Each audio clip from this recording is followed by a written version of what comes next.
Hi అండి, అందరికీ నమస్తే. Welcome back to our channel. నేను ఇప్పుడు ఎగ్ ఫ్రైడ్ రైస్ అయితే చేస్తున్నానండి. కొంచెం అన్నము, ఇది వేడన్నమే చల్లారాలని చెప్పేసి ఇట్లా పక్కకు పెట్టుకున్న. ఒక 4 గుడ్లు, ధనియాల పొడి, ఉప్పు, కారం,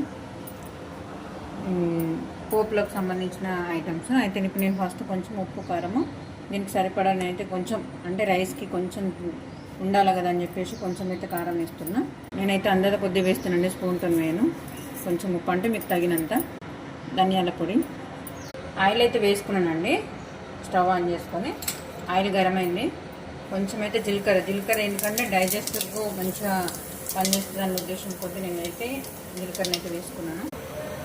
అల్లం వెల్లిపాయ పేస్ట్ ఎప్పుడు కానీ మాడనియద్దండి. పసుపు అయితే వేయలేదండి.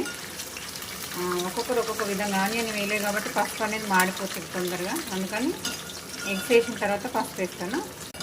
ఇలా కొంచెం కలుపుకోవాలి. అల్లం వెల్లిపాయ పేస్ట్ వేయకపోతే ఏంటంటే కౌసు వాసన వస్తుంది ఎక్కువ.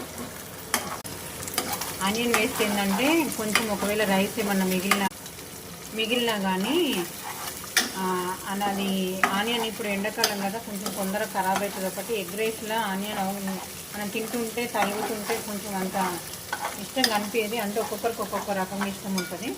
కొంచెం ఫ్రై కావాలి ఎగ్గు. కొంచెం లైట్గా పసుపు వేస్తున్నాం, కొంచెం సరిపోతుంది. ఇది ఫ్రై అయ్యేలోపు ఇది కలుపుకుందాం. చల్లారింది.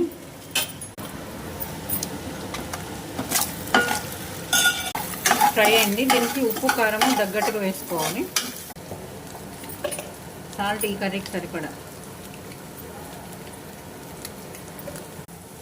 ఇది ధనియాల పొడి. అంటే కారం బాగా ఎర్రగా ఉంది అనుకుంటారేమో, కొత్త కారం అది.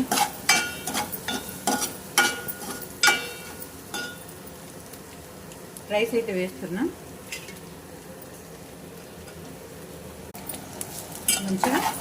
దీన్ని మంచిగా మిక్స్ చేయాలి. ఈ అన్నము మనం వండేటప్పుడు ఏంటంటే కొంచెము మెత్తగా కాకుండా కొంచెం పుల్లలు ఉండేటట్టే తీయాలండి రైస్. ఎగ్ ఫ్రైడ్ రైస్కి అట్లయితే బాగుంటుంది. అన్నం మెత్తగా అయినప్పుడు ఎగ్ రైస్ చేస్తే చాలా వరస్ట్గా ఉంటుంది. ఇది నిమ్మకాయ.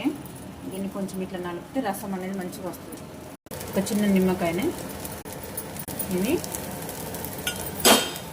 రసం అనేది తీసుకోవాలి. నిమ్మరసం వేసుకోవాలి. ఇది కొత్తిమీర, హైబ్రిడ్ది కాదండి, ఇది